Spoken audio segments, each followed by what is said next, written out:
Welcome to Tanakh Talk.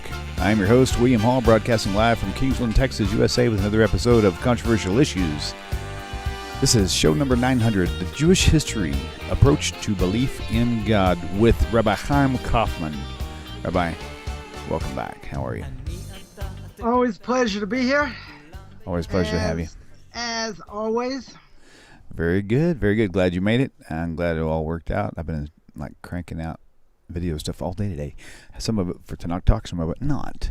But that's cool. That's all right. Well, listen, we should give away something tonight. 900 show. I mean, that's pretty impressive. Yeah, right. 900 shows. That's a lot. That's definitely a lot of hours, no doubt. And Coffman's broken you down at least 6 times. Actually, twice. I got. That's like 6% ratio, isn't it? Hey, I'll tell you. Yeah, right. Wait, it'd be like a 1% or half. Yeah. Anyway. Okay, my math was never good after geometry went out the window. That's funny. All right, good deal. So this is our title for today. That's it right there. Jewish History, Approach to Belief in God. So, kind of addressing atheism and agnosticism as well. So, all right, Rabbi, just tell us what you got. All right. I think, the last few weeks that we saw, proof of God's existence, we did it through a moral perspective. When is it always forbidden, right, to murder? We had moral issues, certainly with that. We spoke about cosmology, right? We spoke about that. We spoke about world of design, right? We spoke about the idea that, DNA, for instance, and the human body and nature and all that, to see possibly that through all this, that there is proof or seemingly proof for God's existence. Now, this approach, what we'll call the Jewish history approach to God's existence, I think is really the most potent. Now, some will say that, you have to prove it through science. You have to prove it through math. You have to prove it through logic, right? It has to be something, concrete. It's not just about, what I think in fancy arguments and, whatever. So we looked at science. We definitely looked at science, morality. Okay, people liked it, people didn't like it, whatever the case is. Now we're going to look at something that absolutely, I think, totally defies logic. And what defies logic is the fact that throughout the millennia, the Jewish people have existed and still exist, while other nations that persecuted them, you got the Greeks, the Romans, whatever, we're going to go from the beginning of time, up until just about present day. So we're going to, I got an hour and a half or 2 hours to go through, right? To go through all, through all, 3,000 years of history, right? Or more. But in general, the Jewish people's existence, when we look at what they've been through, they should have disappeared. They should have disappeared a long time ago. So if we start at the beginning, you go to the Fertile Crescent in the Middle East, right? The cradle of all civilization. What was it a hotbed for? 100% a hotbed for polytheism, right? Meaning belief in more than one God. So monotheism, certainly completely, unknown. Everyone, walked around with their pocket God and say, here, here's Bob, don't leave home without him. Everyone believed in more than one God, right? There was a certain worship group called the Ugarites.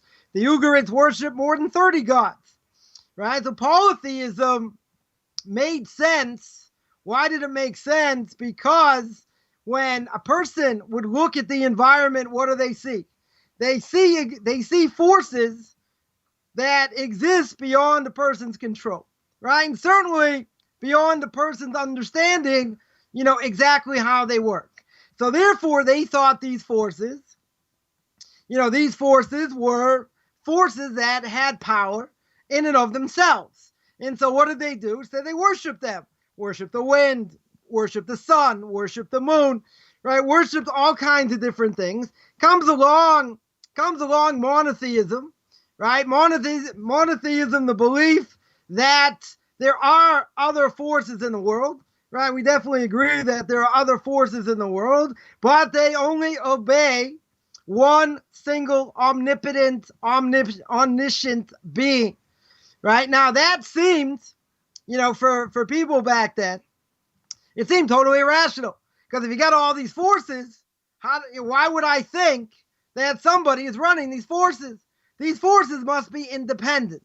So if these forces are independent, they deserve me to worship them, right? Some of them, all of them, less of them, whatever reason. So comes along the Jewish people. Jewish people seemingly come out of nowhere, and they oppose all of mankind, right? They come and say, you know what? All this doesn't make sense. All of it isn't true. And the whole world's like, what, are you kidding? We've been believing this for years, for thousands of years. How can you tell me all of a sudden, come out of nowhere, and you say there's only one God, and that God is omniscient, that God is omnipotent, he's all-knowing, he's everywhere, he controls all these forces, right? They thought this is a wacky idea. Now, monotheism, certainly the cornerstone of Judaism, and certainly by other religious groups who are going to view the Torah as a divine document, right? So therefore, the question, when you look at it, as the Rambam says in the first of the 13 principles of faith, the Rambam says that God is absolute. God is absolute means he doesn't change. He is not relative, right? There are things that are not beyond his control, right? So therefore, that changed the entire world by the Jewish people declaring, "Hear, O Israel, the Lord our God, the Lord is one," i.e., the famous Shema prayer, right? That we declare every day. We declare every day that God is one, and that there's no one else outside of him. If we say that he's lacking or these other forces have power, what does that mean? It means very simple that if God is lacking, then he can't be absolute. Right? If he can't be absolute, then what values do we know? We spoke about this a few weeks back. What values do we know that are absolute? Right? In other words, if it's relative, it changes. If it changes, why does it change? Why does it become permissible today when years ago it wasn't? So a lot of different factors, that we spoke about, we flushed out. But the question, okay, so now we see there is one God, right? There is one God over here. And that is the cornerstone, a major cornerstone of Jewish belief. And that being said, what has perplexed the historians is the question of how in the world did the Jews survive? Right? That seemingly, is the question. How did they survive? Not only survive, but even if they're 1% of the world's population, right? Nonetheless, they've had a major impact in the world, whether in science, whether in literature, all kinds of other things. So there's an obvious question. With everything that the Jewish people have gone through, now we're going to see, with everything they've been through throughout the beginning of time, we're going to see that their survival does not make any sense. It doesn't make any sense logically. Now, by the end, you could say, well, I beg to differ. Okay? Right? And on any of these proofs, anyone can say, well, that's not good enough. Right? That's just, coincidence. You could explain it in different ways. The problem is going to be when you see time and time again, what happens to the Jewish people? Any other nation, dispersed, not on their own land, murdered, gassed, butchered, all throughout generations. This would have been good for last week, for the 9th of Av, all about the destruction of the temple, right? Because when we see all this information, it's mind-boggling of how many tens of thousands of millions of Jews, have died throughout the millennia, and we're still here, right? So if you look at the beginning of time, you look at where were the Jewish people, where was most of the world, at that time in the Fertile Crescent, in the Middle East. So we can assume that, the other groups there as well, not just the Jews. So how is a group, a nationality, whatever you want to call them, how are they going to stay intact? How are they going to survive? Seemingly they're going to survive, i.e. survival of the fittest, right? And that dominated international relations. So comes along neighboring groups. What happened if they didn't survive well? In other words, other people took them over, etc. So what happened? They disappeared. In other words, if another nation dominates whatever that nation is, So seemingly the culture's gone.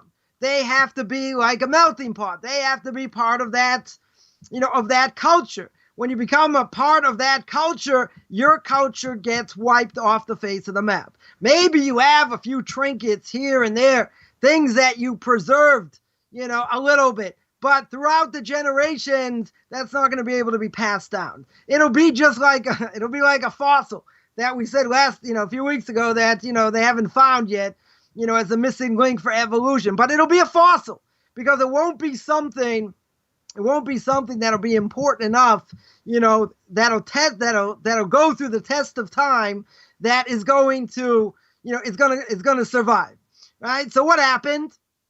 So what is the first thing that happens is that they come out of prehistory. What do? They end up in Egypt, right? They end up, as the Torah tells us, they end up being slaves. Now there are other groups also living there, near this area, near what they call the Nile Delta, right down in Egypt, and the bondage was gruesome, right? Unbelievable how anybody's going to survive such a thing. We have remnants of the grain storage facilities, the tombs built by the pharaohs, right? By the slaves at Pithom and Ramses. You can see it today in Egypt at a place called Tel Erataba, in the Wadi Tumale, which is outside of Cairo. And there's also a small fishing village on the Tanaitic arm of the Nile. And whatever, there's proof, right? There's proof 100% that certainly the Jews were there and they were in bondage, and other people that were there also in bondage. Tens of thousands died. Tens of thousands died in Egyptian service. And then the Jews, what happened? So we know that the Jews got out and they got into the Sinai Desert. We're talking about the time 1300 before the Common Era.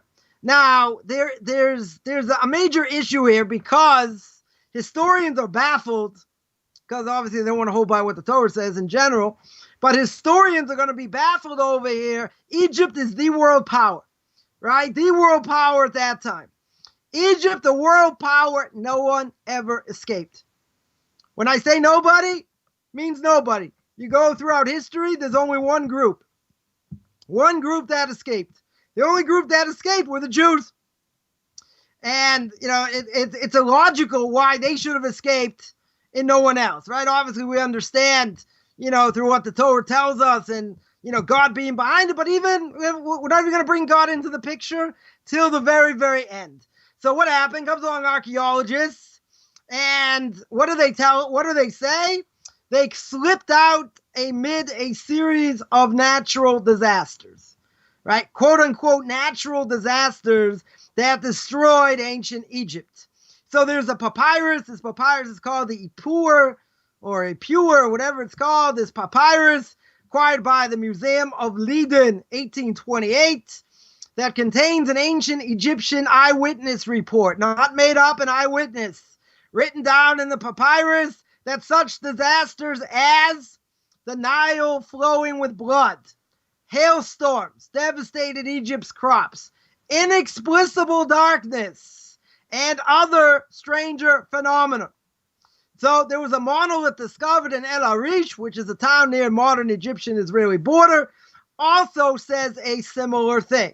So what do we have? Proof, natural quote-unquote disasters, very similar to what happened as the Torah tells us. Again, we're not quoting any Torah source here, right? We're talking about papyrus, talking about what the archaeologists have found. Okay, so good. So now the Jewish people are the only slave group, the only slave people that are able to get out of this unbelievable bondage.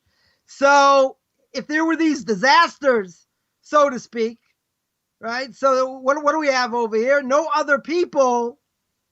It's interesting. You have these quote unquote natural disasters, and for everybody else, they got stuck there, right? No one else came out, but that's not the end of the story, because where did they go? The Jewish people go into a desert. They go into a wilderness. Now, if they survived, they barely survive in Egypt, Now they're going into a wilderness. They're going into a desert. No food, right? No food, no water, no nothing. Right? How are they going to survive what goes on in the desert? In the desert, you have nomads, right? You have armed nomads, right? Pirates, whatever you want to call them. Desert kings, like those described as the Torah describes, right? In the prophets, etc. But nonetheless, even throughout that period, nomads, pirates now, they don't know how to fight. They were in bondage. They were slaves. So I would think, okay, there are 3 million people, 2 to 3 million people, right? If that's the case, an invading army comes in, you don't have weapons. You don't have weapons, you don't know how to fight. So if they go, not only that, you don't have food. You don't have food, you don't have water. So they go in, so even if you tell me they find oases, other things, forget about the biblical record. They somehow survive in the desert. How are they surviving from these other, from the Philistines, from other groups, from other nomads, other kings? They don't know how to fight. A person who doesn't know how to fight and you don't really have weapons, you're gonna be easy prey. But what do we know? We know that they survived. They survived. They are intact half a century later. Where do they end up? They end up at the border of what was known as the Promised Land, i.e. the land of Israel. But that all, from that point right now, even before they go into the land, the mind-boggling idea. They come out of Egypt. They come out of Egypt. They get, slaughtered in Egypt. They make it out of Egypt. No food, no water, right? How are they going to survive in the desert? You got nomads, you got kings, pirates, whatever you want to call them. They could be easy prey. And in the end, half a century later, they're still intact, right? They're still intact at the border, at the border of what we call the Promised Land. Now you're going to think, okay, so they're at the Promised Land. It's going to be a cakewalk. All they have to do is cross. What's the big deal, right? There's only one problem. It was occupied by more than half a dozen nations. And again, they're not a warring nation. They were slaves. They don't know how to fight. They're not trained in this. Now comes along archaeological records and is in consonance with the book of Joshua, right? It says very similar thing to what it says in the book of Joshua, that the Jews triumphed over the natives in a series of destructive battles. Really, they were pretty wild, destructive battles. Comes along the archaeologist by the name of Kathleen Kenyon, and she said at the biblical site of Jericho, that was the first, if you go throughout history, Jewish people come into the land. What's the first place that they conquer? Jericho, right? Joshua was at the helm. He's the one in charge, and Jericho gets destroyed. So what did she say?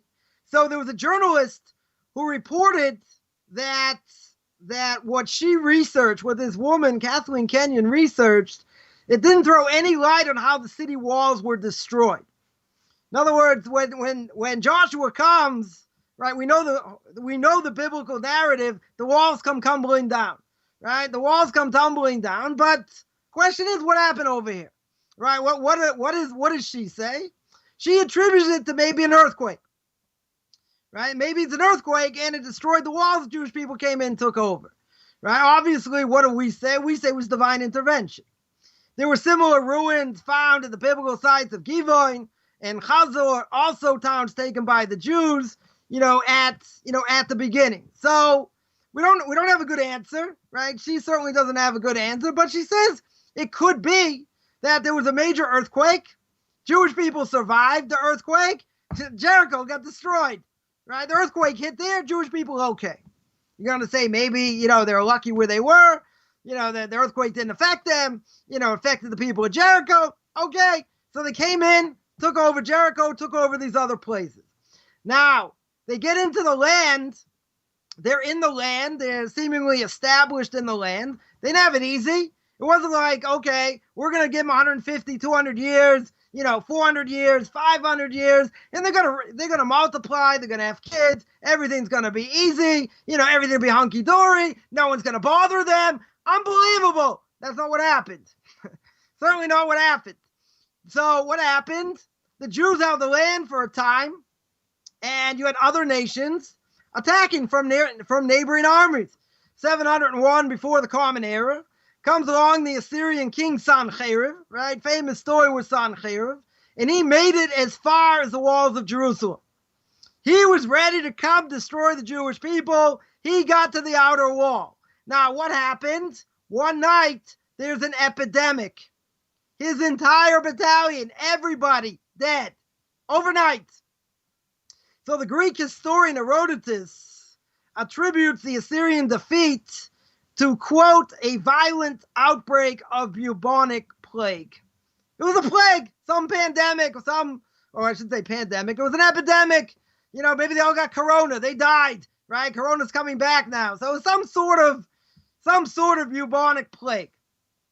Now, what does the biblical narrative tell us? If you look at Kings 2, chapter 19, verse 35, it says, it came to pass the night the angel of the Lord went out, smote in the camp of Assyria 185,000. That's a lot of people. 185,000 people. When the Jews arose early in the morning, behold, the Assyrians were all dead corpses. According to Herodotus, it was a bubonic plague. According to Kings, right? According to Kings, what happened? An angel came, wiped them out, right? Totally wiped them out. So you think, okay, fine. So now they survive the desert. Now they go in the land, right? They take over Jericho, a few other places, earthquake, non-earthquake, whatever it is. They come now. Sancherib comes, wants to destroy them. Bubonic plague, right? Forget our narrative. Bubonic plague. So fine. Everything's good. Another few hundred years, everything should be fine. Nope. What happens? Comes along Nebuchadnezzar. Nebuchadnezzar, the king of Babylonia. He comes, totally destroys the Egyptian armies. He totally destroys the Assyrian armies. And he comes into Israel. He demolishes the temple, right? He wrecked most of the homes in the region. It's pretty nasty if you read the account of what the Talmud says. Murdered women, children on sight, deported the survivors, and in the resulting exile, the historians date, around 586 before the Common Era, they scattered Jewish remnants across Babylon, Samaria, Edom, Moab, and Egypt. Now, when Nebuchadnezzar came, so there's the whole question how many people were killed, during that time. Whether, we're talking millions, tens of millions, whatever it is, at this point, the Jewish people should have been flushed. They should have been finished, right? It should have.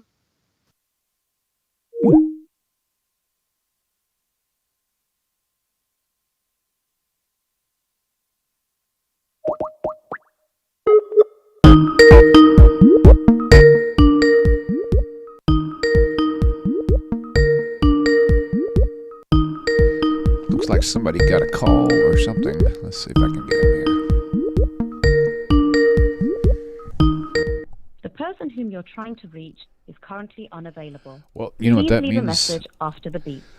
That means probably his internet crashed or something like that. That's probably what that means. I'm going to give it just a second and give him a chance to answer. I'm going to call him back here.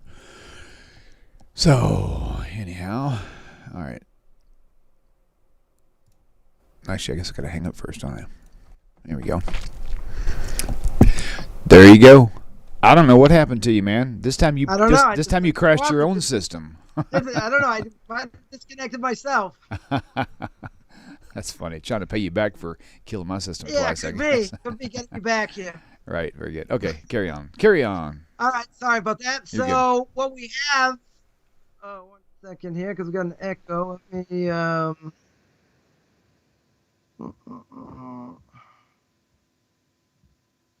You should be good now. Yeah. Oh, you can hear me okay? No echo? Correct. We're good. Okay. All right. So what happens, what we have over here is that the Jews are scattered, right? They're scattered all over Babylon, scattered in Samaria, scattered in Edom, scattered in Moab. I mean, they got totally demolished, totally destroyed. So at this point, it should have been game over. They should have been down for the count, right? In my language, they didn't have their own homeland, right? They were thrown out. So most nations thrown out of their own homeland, taken up by their host culture. What do you have? They'll assimilate. They'll go out of existence. But that didn't happen. Comes along 70 years later. 70 years later, there were still Jews in Babylon, had this desire to come back to the land of Israel. Babylonian Empire was uprooted. How did they get uprooted? They got uprooted by the Persians and the Medes. The new head of state, Cyrus the Great, he proclaims the Jews are free to return to the land of Israel. So news of the exile spreads, right? The end of the exile comes along. Jews come in waves. These pilgrims come in waves, and they go across the Near East. They go back into the promised land. Now they're living under the Persians, and the Jews reestablished their independence, reconstructed their temple, pretty miraculous, living under the Persians. And they were the first people, interesting enough, they were the first people in recorded history to recover a land they lost in a bloody defeat. Right? A half a century earlier, they got butchered, they got thrown out, totally destroyed. Right? Comes along the Jewish people, they're allowed to come back. 70 years later, they're back in business with the temple itself. Now, the temple didn't have all the glory that it had previously, but still, they had the temple there. Jewish people come back until what happened in 332 BCE, before the Common Era. Come along the Greeks. Now the Greeks come along, make a quick campaign against the Persians, led by none other than Alexander the Great, Alexander Macedon, and he carved up the Near East. He became the new ruler, right? He was that honcho. Established kingdoms in Egypt, Syria, Mesopotamia, Anatolia, right? I think it was Turkey, etc. And the Jewish people are still there, right? They're under now Greek rule, right? So now imagine, they've been under the Babylonians. Destroyed by the Babylonians, they survived. They come back, they're under rule of the Persians, right? Comes along the Greeks destroy the Persians. So the Jews struggle to maintain some sort of freedom, right? Despite the Greek stranglehold tighten around the community. 167 before the Common Era, Greeks outlaw Judaism, right? They make it very difficult to learn, to do other things, and Jewish educational activities converted the temple in Jerusalem into a showplace for Greek idols, right? So now come along the Greeks. They want to destroy them not only physically, but they really want to destroy them spiritually, and this is all about the story of Hanukkah. So as much as, they gave them a hard time and, tortured them for different things and made it very difficult to learn and whatever, their main thing was to make the Jewish people like them, to make them into Hellenists, to go to the gymnasium, get into sports, get into education, get into, art, Renaissance, all these different things, just don't practice Judaism. And a lot of Jews got lost. A lot of Jews became Hellenists. So what happened? So now the Jews moved to revolt. But you have to understand, the Greeks at this time are the world power. Now, imagine you got this group, this nation. They've been under the world power of Egypt. They're now under the world power of the Greeks. Later, they're going to be under the world power of the Romans. I mean, they don't get a break. They do not get a break over here. So they move to revolt. And what do? What do the Greeks do? They put them down mercilessly. So they broke in the bands of guerrilla warfare. They ravaged the Greeks. Pretty amazing. You have a bunch of yeshiva students hiding behind rocks and everything else, and they take out the Greeks. Pretty miraculous. Because 9 times out of 10, or I would say 10 times out of 10, you put this guerrilla warfare against the greatest army at that time, the greatest world power, you're going to get squashed. The only question is, how long is it going to take? Right? But they won. Right? Who are they headed by? They're headed by Matajau, right? The Hasmoneans. And it caused the Greeks tremendous losses, and they left. And their empire withdrew from Jerusalem. 164 before the Common Era, Jews reclaim their temple, rededicated to the one God, and what you have is a tiny band of guerrillas that replace the most powerful military force on the face of the globe.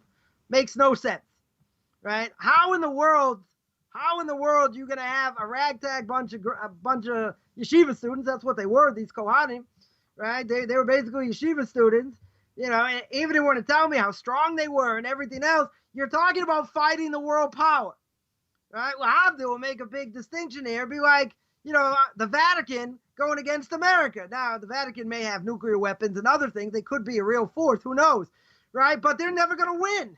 It's not like, we're going to root for the underdog. There is no underdog. 10 times out of 10, you lose, right? So over here, what happened? They fought against them. However, they fought guerrilla warfare. What? They left. That was it. Greeks got fed up, too many losses, and they leave. So you think, okay, they're going to catch a break over here. So as the Greeks withdraw, what happens? Who takes up the Greeks? Is the Romans. Come along, the Romans, they expand their empire around Israel. In 40 before the Common Era, they replace Greece as the preeminent world power. Now, let's think about this. The Romans come in, they dispatch an army of 30,000 infantry, 6,000 cavalry, in order to take over Jerusalem. So that how are they going to fight against that? Right? How in the world are they going to fight against the Romans? The Romans totally dwarfed the Jews. And basically, the battle was over before it started. Right? The Romans came in, destroyed all the Jewish strongholds, and who do they install in power? They install Herod, who was an allied king, friend of the Roman people. And what was his goal? What did he want to do? Just like everybody else, destroy the Jews. He wants to get rid of these Jewish guerrillas, right? He said, we're not going to be subjected to them like the Greeks. We are the world power. We're going to snuff them out. And that's what he did. Right? That's exactly what he did. And in 37 of the Common Era, how did he celebrate? He executed 46 leading members of the Sanhedrin in horrific ways, right? Totally killed them in horrific ways. And then he tries to placate the remaining Jewish people who survived, going so far as to rebuild the temple. So now he got a lot of people killed. You got the remnants that are there. Herod dies in 44 of the Common Era, and the Romans pretty happy. You know what they did? They didn't really have a replacement who could mollify the Jewish populace while maintaining, solid rule. They wanted, the Jewish people to act in a proper way, not rebel and all that, but they needed someone sort of like be in the middle where they could mollify the Jewish people, but still that they could have a very strong hand and control. So what happened shortly thereafter, another 15 years in 66 of the Common Era, you have a next revolt. Jewish people revolt, and the Romans say, okay, we're taking off the kid gloves. What did the Romans do? They brought in 4 full legions, descending on Jerusalem, hundreds of crucified weekly. Jewish scholars were flayed alive. Torah scrolls burned publicly. Temple ransacked, razed to the ground, except for the outer wall still intact. So Jewish people basically destroyed, temple destroyed, and we don't have a temple today, so it's been for the last 2,000 years. Survivors flee, that's it. End of the Jewish state, right? No more Jewish state, it's over. Rome takes over, finished. When you have the end of the Jewish state, you only have a handful of people left. And now, they're going to disperse and go wherever. How in the world are they going to survive? They shouldn't survive. Wherever they're going to go, they'll assimilate into that country. They'll disappear. But that didn't happen. So you got the Egyptians, you got the Greeks, you got the Babylonians, you got the Greeks, and you got the Romans, right? And so now what happens? The Jewish people are pretty much on their last legs, seemingly almost destroyed, and comes along 135 CE at that time. There was another revolt. They didn't give up. there was another revolt that led to a Roman orchestrated backlash of anti-Semitism that they killed 580,000 Jews, almost 600,000 Jews, 985 towns devastated.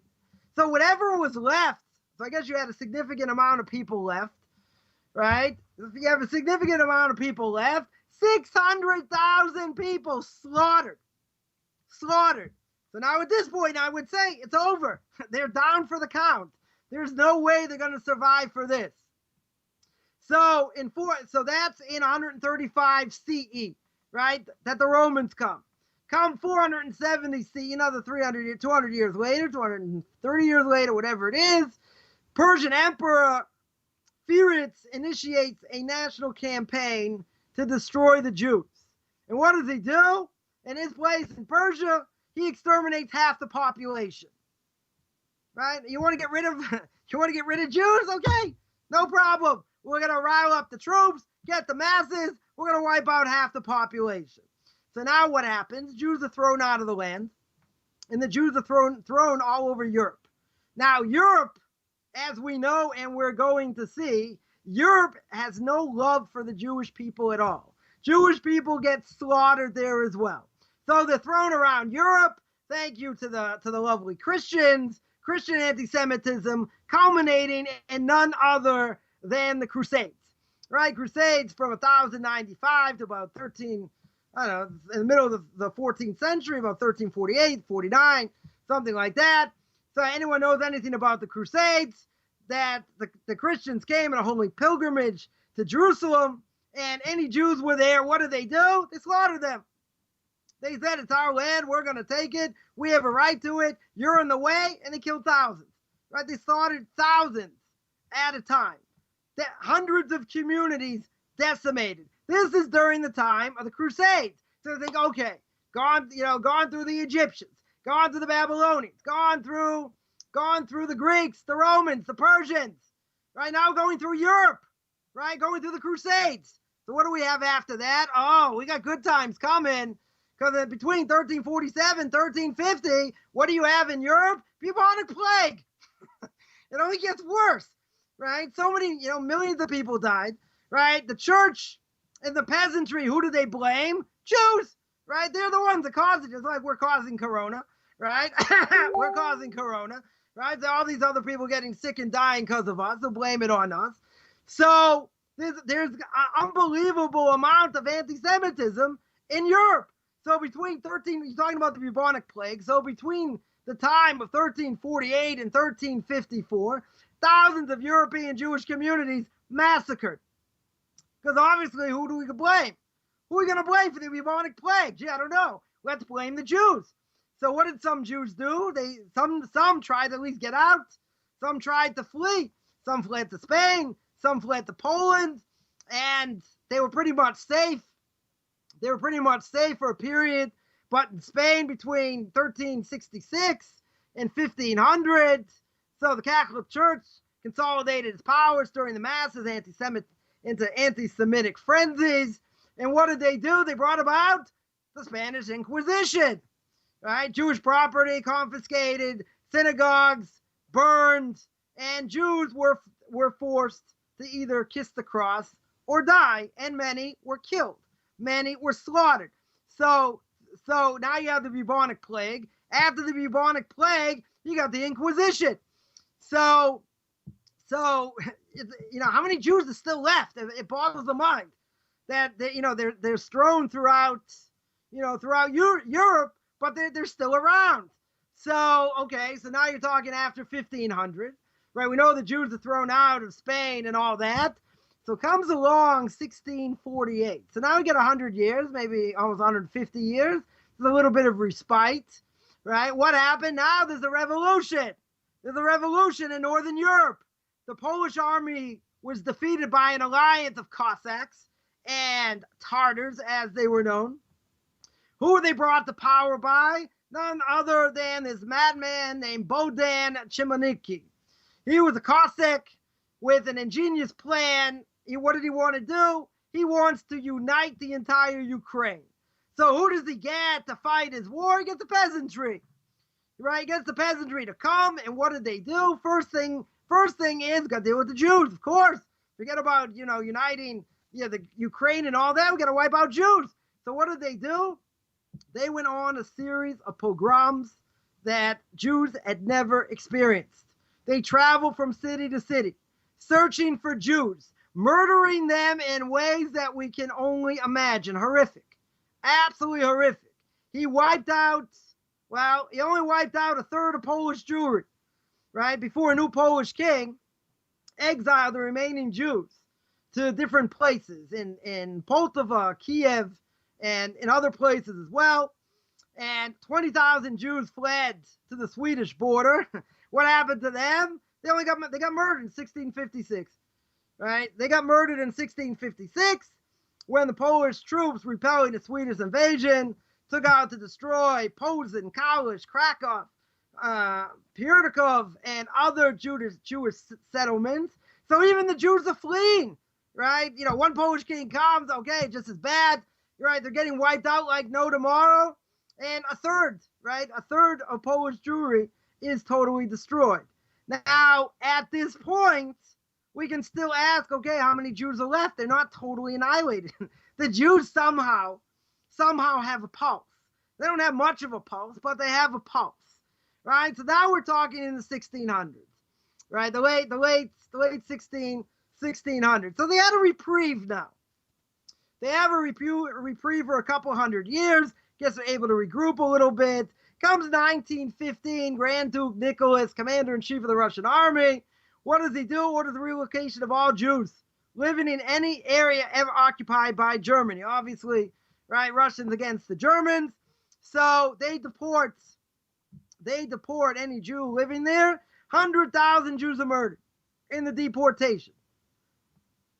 1917, you have the Russian Revolution, known as the October Revolution. Ukrainians, White Russians joined forces to massacre 200,000 more.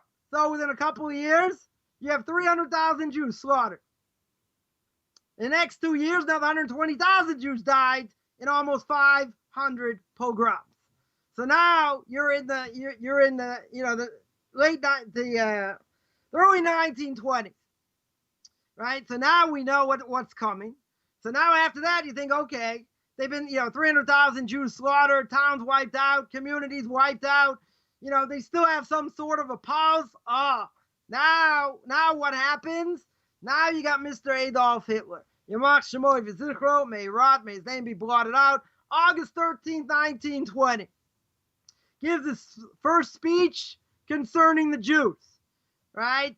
In 1925, published his famous anti-Semitic work, Mein Kampf, right? Obviously a detailed program of blood and terror that in the future he wanted to conduct against the Jews. Now, interesting enough that, I don't know, everybody's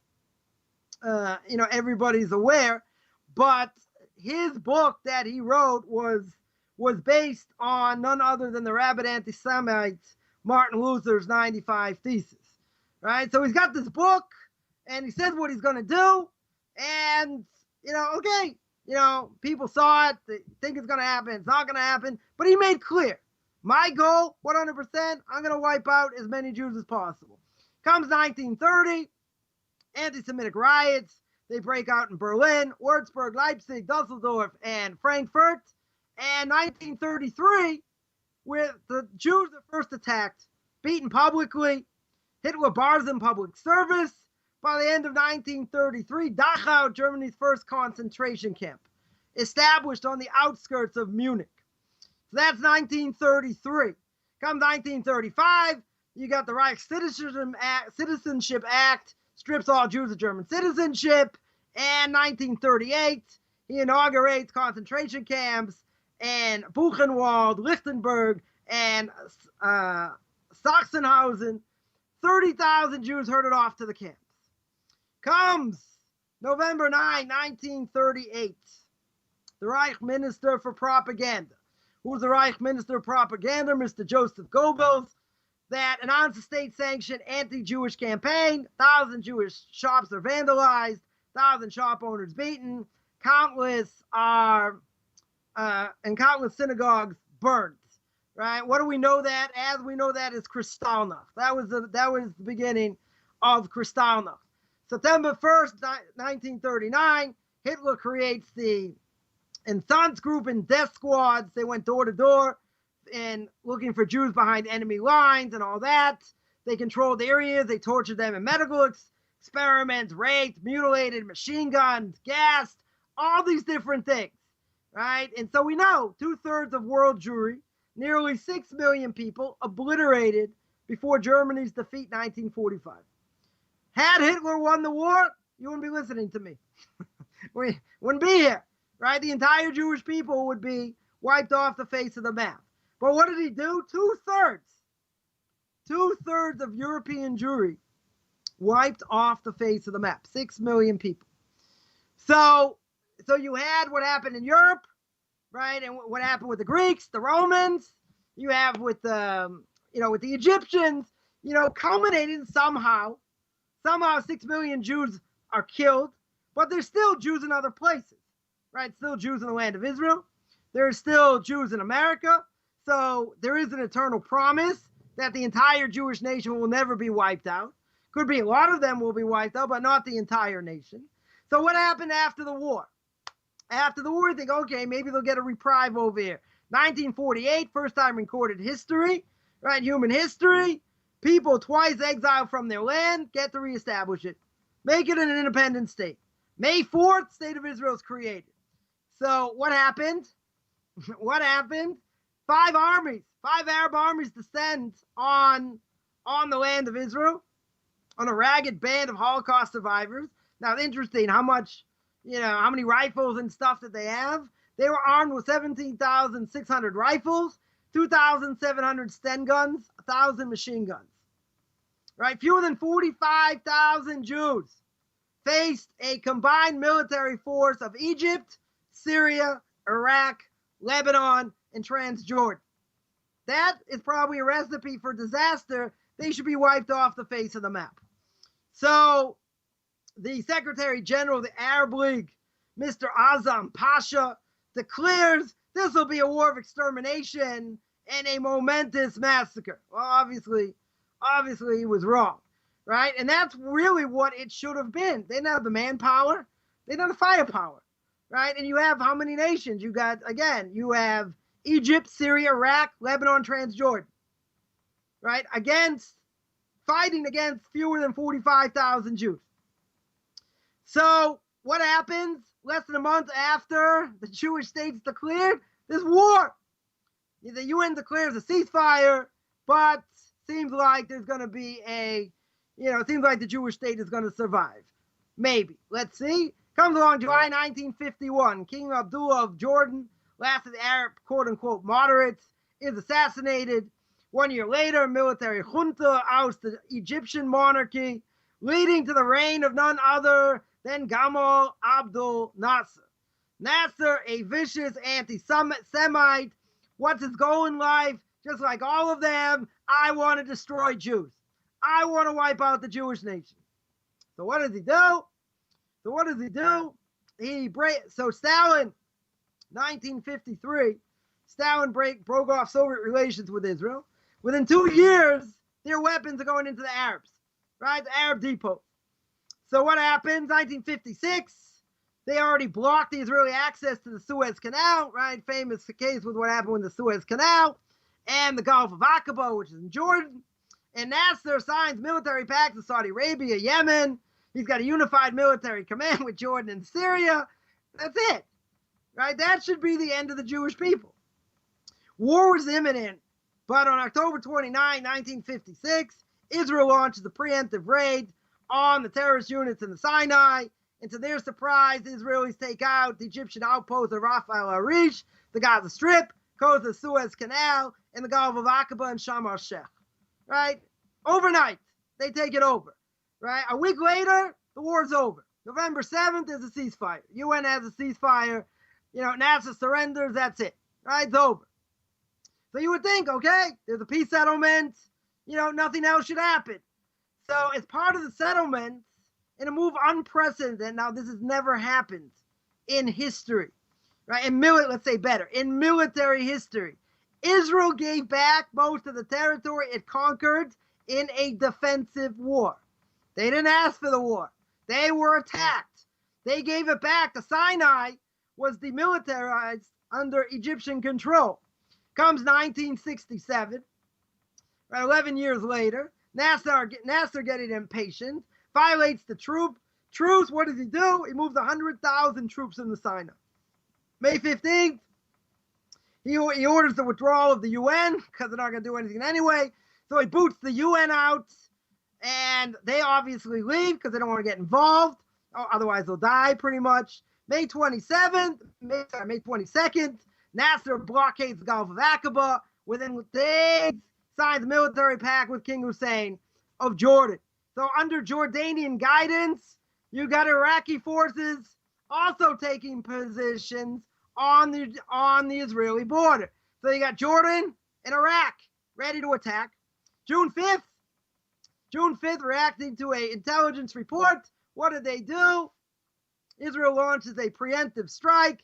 In a single day, destroys the entire Egyptian Air Force. Jordan and Syria both declare war. 6 days, Israel defeats all three armies, many times greater than its own. They retake the Sinai. They capture Jerusalem, which was lost in 1948. They push Syria out of the Golan Heights.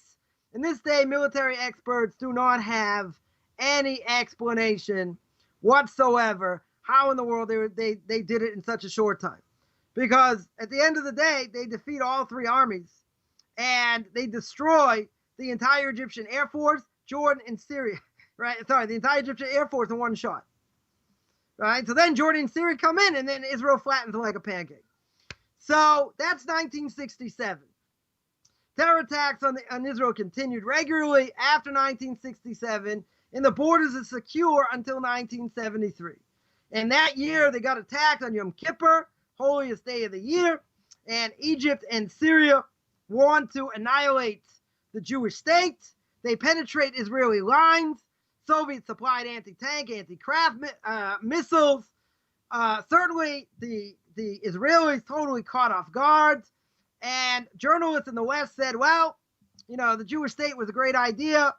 And, it lasted a while, but, this is the end. Right? This certainly seems to be the end. And obviously that wasn't the case. Within 18 days, Israelis are victorious, reestablish the borders. Right? So their death obviously not imminent. So what do we see over here? Israel suffers terror attacks on a regular basis, sometimes more, sometimes less. They gain back a state they lost almost 2,000 years ago. They resurrected the language that they haven't used for 2,000 years in Hebrew, language of the Bible. It's now spoken by millions of Israelis, etc.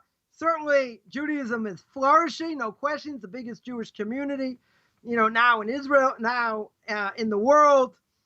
Even though tens of thousands of Jews don't know anything about their religion, about their religious heritage, etc. But many have come back, right? Many have returned to the faith of their fathers. You got, seminaries here, you got yeshivas here, etc. The historian, Paul Johnson, famous historian, he said like this. He said, quote, when the historian visits Hebron, right, in the West Bank, actually not so far from me, he asked himself, where are all the people that once held this place? Where are the Canaanites?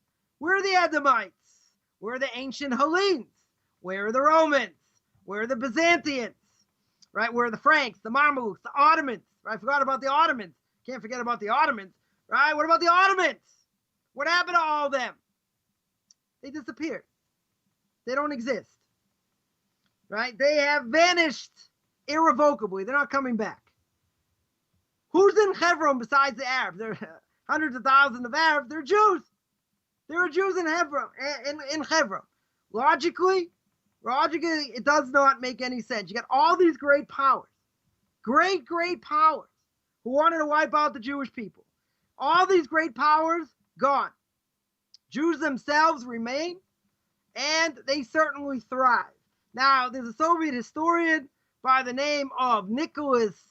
I'm probably going to kill his name here. Nicholas Bidyaev. that said about the Jews during a lecture to the Moscow Liberal Academy of Spiritual Culture. Right? Sounds like a great place to give a lecture. He said, quote, their destiny is too imputed with the metaphysical to be explained in either material or positive historical terms. Right? He's not a Bible thumper over here by any stretch. And he writes, I remember how the materialistic interpretation of history I attempted in my youth to verify and apply in their destinies of people broken down, just like in the case of the Jews, where destiny seemed absolutely inexplicable from the materialistic standpoint. They survived, nobody else. So if you put anyone else into the equation, what he's saying is everybody else vanished off the face of the map. Right? That's what's happened historically. This isn't something made up. It's not, a 5-year thing. Then they came back. Every single other nation that this happened to, they got 100% swallowed up. Comes along Samuel Langhorne Clemens, none other than Mark Twain, in 1897. What does he say about the Jews? Quote, if the statistics are right, they constitute 1% of the human race. It suggests a nebulous dim puff of stardust. What a line. A nebulous dim puff of stardust lost in the blaze of the Milky Way. He says probably the Jew shouldn't be heard of, right? Hardly to be heard of, right? But he is heard of. He's always been heard of. He's prominent in the planet as any other people, right? He made a marvelous flight in this world. And he says Egyptians, Babylonians, Persians filled the planet with sound and splendor, faded into dream stuff, and passed away. What about the Greeks and the Romans? They followed, made also big noise. They're also gone. Other people sprung up, held their torch high for a time, burned out, they sit in twilight, or they have vanished off the face of the map. The Jews saw them all, beat them all, and now what he always was exhibiting, no decadence, no infirmities of age, no weakening of his parts, no slowing of his energies, no dulling of his alert and aggressive minds, all things mortal, but the Jew, all other forces pass, but he remains. Now the question is, as I'm running out of time, what is the secret of immortality over here? So maybe you can explain in secular terms. Maybe because they were poor. Maybe it's because they were rich. Maybe because they were pacifists. Maybe they were leftists.Maybe because they knew how to fight. Maybe it's because they were concentrated. Maybe it's because they were scattered. But we know other people have the same thing. They all went through similar things. So why don't only the Jews survive? All the other nations don't survive. Right? So now, if you're going to tell me the Jews merit some divine protection, but why'd they suffer so long? Isn't the suffering itself an argument? Should be an argument against God's existence. So now the Bible tells me, right? What does the Bible tell me? Leviticus chapter 26, verses 3 to 39. Basically, it says that if you walk in my statutes, keep my commandments, you do them, I'll give you rain in your season, I'll give you food, I'll give you peace on the land, you lie down, no one will make you afraid, I'll move evil beasts, blah, blah, blah. If you do not listen to me, all these commands, I'll set my face against you. You will be killed before your enemies. I'll send wild beasts. You'll rob your children, destroy your cattle, make you few in number. I'll make your cities waste. I will bring your sanctuaries desolation. I will scatter you among the nations, draw a sword after you. Later, God predicts his chosen people will forsake me, break my covenant. It says in Deuteronomy chapter 31, verses 16 and 17. And if you do that, my anger will burn against them, and I'll hide my face, and they will be divided. They will be devoured. So what does the Torah tell me? Torah makes clear there's a covenant, and it works in two directions. If you didn't differentiate yourself from everybody else by observing God's commands, then we're above anything historical. We don't fit into the historical process of everybody else, right? But by Moshe Michaelson, a great Talmudic scholar here in Jerusalem, said, the moment we begin treating ourselves like any other nation, then we're subject to natural process, and we're governed by natural laws. So accordingly, the laws of history, Jewish people definitely shouldn't exist. But now what do we have? We have a tremendous amount of assimilation, right? We have a tremendous amount of people leaving their heritage. So the Bible says the entire Jewish people will taste normality. They'll feel the pressure of an evolutionary force drives people out of existence, because 90% of the Jewish people don't know anything about Judaism. And the spread of assimilation will destroy the Jewish people. Says the historian Lucy Dawidowitz, famous Holocaust historian, writes that Soviet Jewry, without Soviet Jewry, forget about that, only about half of pre-World War II East European Jews were observant. Half. Half were observant, and being secular was becoming the dominant mode. So Moshe Rebbetzin says, in the name of Mayor Simcha Cohen, who wrote 1927, and he wrote in Meshech Chochmah, his great work, Meshech Chochmah on the Torah, he says, those people said that, this is what he said in 1927, it's before Hitler came to power. He said, those people said that Berlin is Jerusalem, and that German is the chosen language, according to the unique rules of Jewish history, setting the German people up to destroy us. In other words, you think Berlin is Jerusalem, and that's where we're going to go back to, and that's where we're happy? This is where, God forbid, there is going to be destruction, and it's going to happen through there. So now, can you tell me that a pocket of sincerely religious Jews have to die because the community has abandoned Judaism? What about the death of the devout? How many thousands of religious Jews also died? If you tell me it's only secular Jews, maybe I can understand. But you had thousands and tens of thousands of religious Jews. So it could be that you have righteous Jews are held responsible for ignoring the spiritual needs of the less devout. And the Talmud records that the first temple was destroyed even though most righteous Jews were condemned. Why not? Why were they condemned? They're condemned for not reaching out. They're condemned for not reaching out to their assimilated compatriots. So those who are closest to God could be held to a higher standard. So this could be the understanding of God's will, i.e. that we're obligated to fulfill it. And even for minor infractions, if a person's really holding somewhere and you're close to the king, you could absolutely get slaughtered even for minor infractions, right? And where do we see proof for that?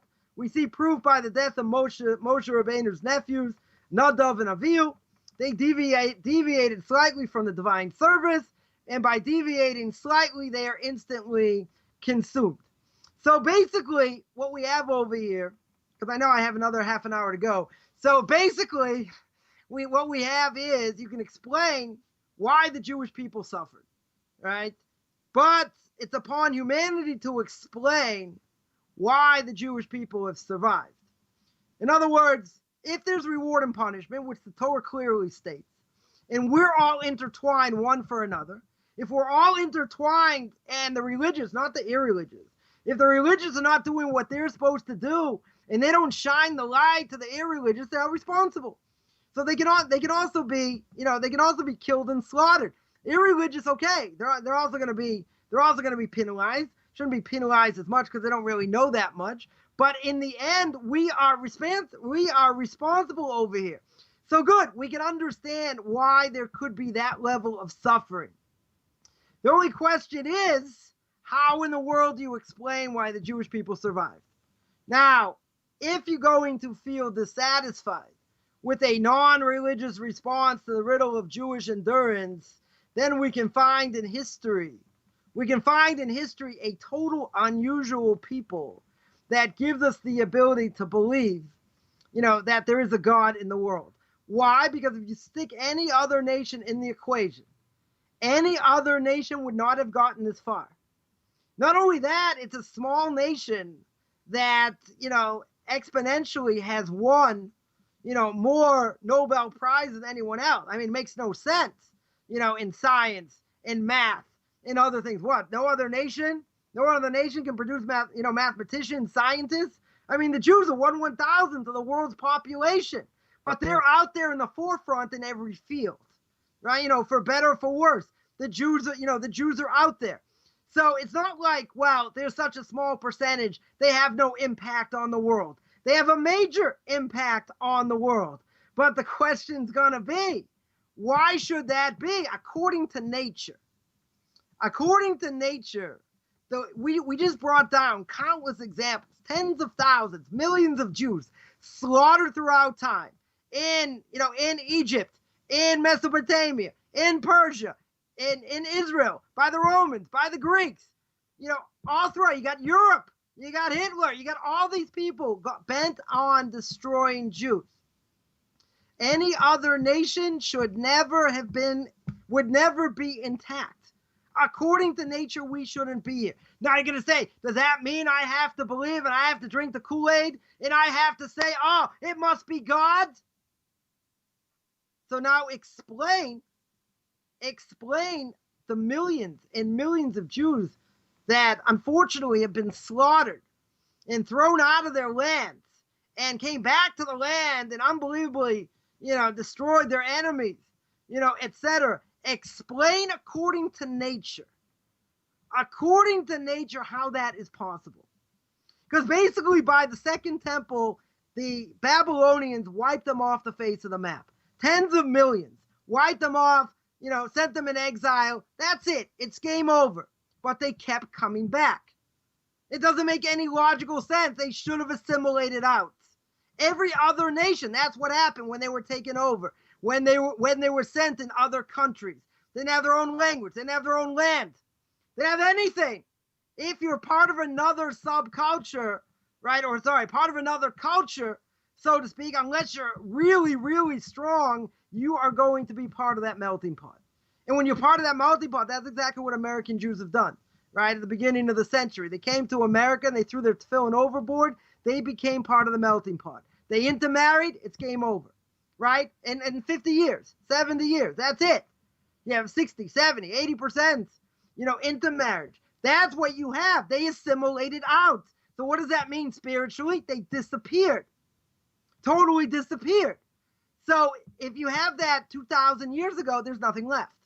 After 100 years, 200 years, 500 years, there should be nothing left of the Jewish people, right? Within 100 years, there's almost nothing left in America, right? With all the intermarriage and everything else. So you want to take any other nation in that equation, you don't have to come back 100 years. You don't have to come back 200 years. Go back 2,000 years. Go back 2,500 years. That never exists. Never exists according to nature.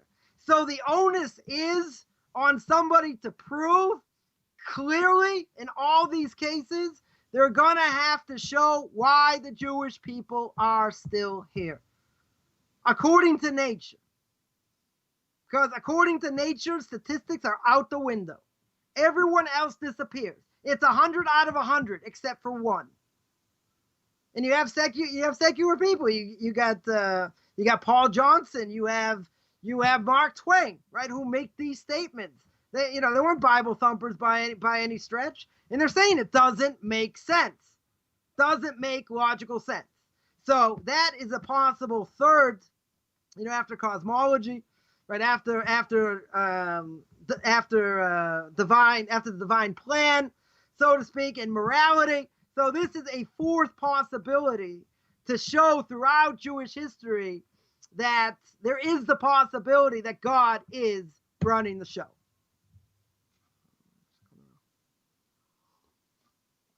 It doesn't make sense, right? It's not going to make sense otherwise, unless someone can show beyond the shadow of a doubt or any speculation why in the world the Jewish people should be around. It doesn't, logically speaking, and we're a small population.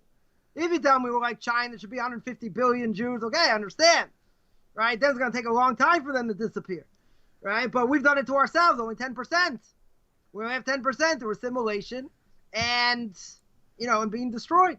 And being killed. But most of it has to do with assimilation. A lot of it really now has to do with assimilation. So, according to logic and according to nature, what's going to be the answer? Right? We see from what the Torah says, there's reward and punishment. And even if you're close to the king, you can get destroyed for a minor infraction. So, if that's the case, I understand. If that's not the case, then there's no reason why we should exist. Not only that, why we should be so prominent in the world, in just about everything that we do, whether it's in math, whether it's in science, it's in technology, right? All these different things, Jews are at the forefront, right?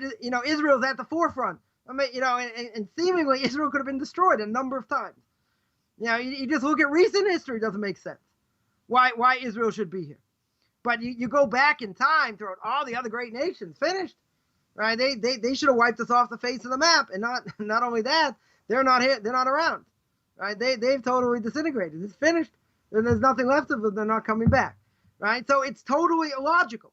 Doesn't there's no logic here when it comes to Jewish history. So someone is going to have to bring the burden of proof, and someone is definitely going to have to show why that is, and why it's not God watching the Jewish people, and why it's some sort of other coincidence. Maybe like, the stars were out of orbit, or planets were out of orbit, or I don't know, come up with some explanation of Jewish survival, because logically, according to any other nature, it makes no sense.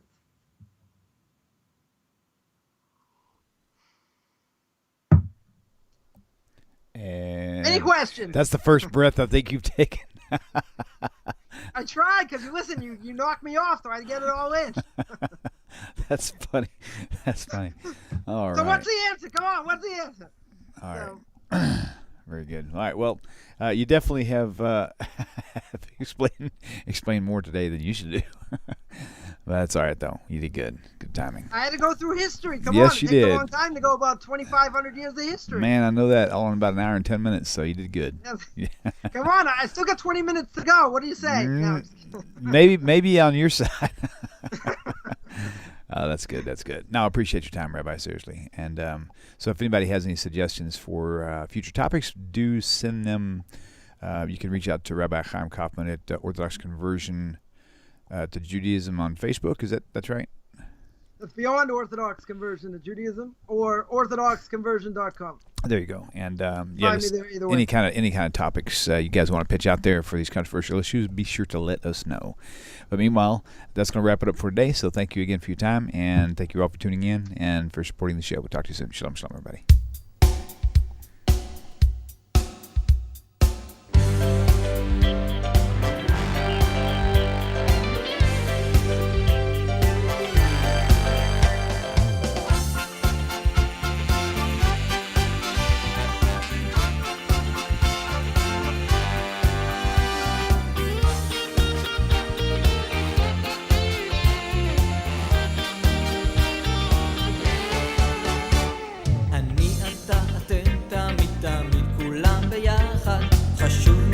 חשוב והכרחי להיות ביחד. איפוק זו העוצמה, ויתור זו הגדולה, השאיפה